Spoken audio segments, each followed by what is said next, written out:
mo súnmọ́ Aláàfin of Ọ̀yọ́ dáadáa ikú bàbá yèyé. ẹ̀yin èèyàn wa lónìí lẹ́ ó máa gbọ́ nínú fídíò yìí bí Lizzy Anjorin ṣe súnmọ́ Aláàfin Ọ̀yọ́ èyí tí wọ́n ti papòdà Aláàfin àná. ẹ̀yin èèyàn wa ǹjẹ́ ti ṣe tán láti gbọ́ àwọn ọ̀rọ̀ tí Lizzy Anjorin sọ nínú fídíò yìí nípa Aláàfin Ọ̀yọ́ èyí tí ó kú. ẹ̀yin èèyàn wa ẹ wá nǹkan fìdílé tàbí kí ẹ fìdílé nǹkan láti gbọ́ ọ̀rọ̀ tí ó ń bẹ nínú fídíò yìí. kọ́lọ́n bá mi fọ̀run kẹ́ wọn kí gbogbo ọmọ wọn jẹ́èyàn láyé bí mo ṣe súnmọ́ Aláàfin Ọ̀yọ́ tó ní ọjọ́ kan àwọn kan contact mi wọ́n nídìí kábíyèsí ibi tó country kan ni wọ́n wá contact mi mo wá contact Aláàfin of Ọ̀yọ́ bá mi wá ní kí n lọ represent àwọn torí private jet ni wọ́n send wá láti fi gbé kábíyèsí. Gbogbo yín mọ̀ àwọn olórí tán wà pẹ̀lú Aláàfin tí n bá parọ́ kẹ́ lọ confirm. Ẹni tó bá mọ̀ àwọn olórí tó súnmọ́ Aláàfin dáadáa má ì tí ì dá omi yẹn o kọ́kọ́ jẹ́ kí n bu tí yẹn kó tó dá o bàbá ń gbé wá bí má dà tó bá ti gbóná dáadáa. Bàbá wa pè mí pé Lizzy mo ní bá mi ìwọ ló lọ ṣojú mi lọ́hùn mo ní kábíyèsí sà ó lọ ṣojú mi gbogbo ohun tán bá sọ ó take note. Wọ́n ní bàálù jẹ́ẹ̀tì ń dúró lẹ́kọ̀ọ́ yóò gbé ọ lọ ń ràn aṣojú méjì tẹ̀lé ẹ láti bí ó lọ represent mi mo jẹ́ kí bàbá sọ̀rọ̀ tán àti bá mi sọ̀tún mo ní kábíyèsí sà mo ní kábíyèsí bá mi ọmọ lèmi Èkó ni mò ń gbé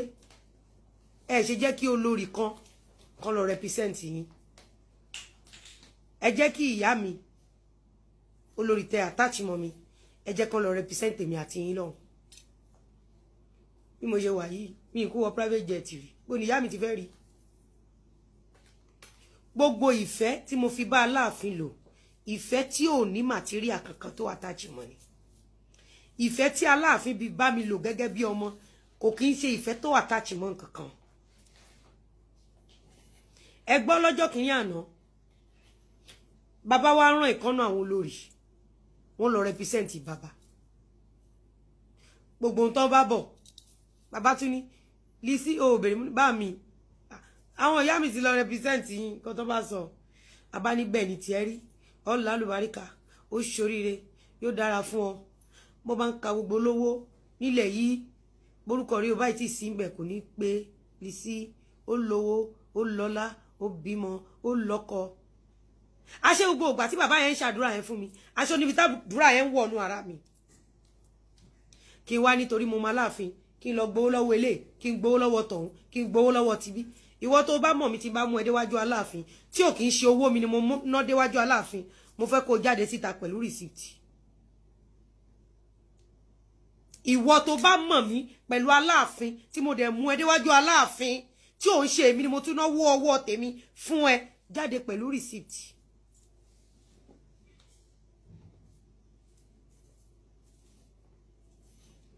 Jáde ẹ máa wo Lizzy lókè lẹ́ni ẹ máa wo Lizzy lókè o tí n bá ń báyàn ṣe bí mo ṣe ń bẹ́ẹ̀ ṣe yẹn o ò bá lówó o ò bá lọ́lá o ò bá lọ́rọ̀ ẹ lọ bèrè mi ń tọrọ bára mi ń tọrọ owó. Àǹtí mi kan wà ní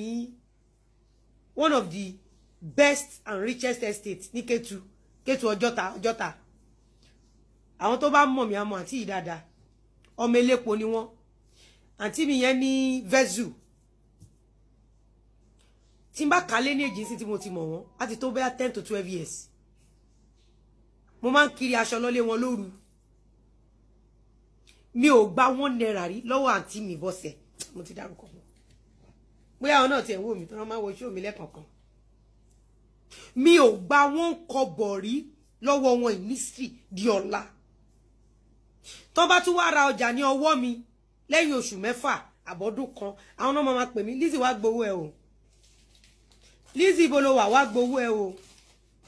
Àìmọye olóṣèlú tí mo mọ̀ my honourable speaker honourable Obasa mo ti mọ̀ wọ́n láti tíní láti mọ̀ wọ́n nígbà tá àti ìjẹyàn rárá ó ní nickname tá máa ń pè wọ́n tí n bá ẹ̀gbọ́n mi ẹ bá mi rajà, ẹ bá introduce mi sáwọn èèyàn yín, kí gbogbo yín bá mi pa candle yìí, kí gbogbo wọn bá mi rajà.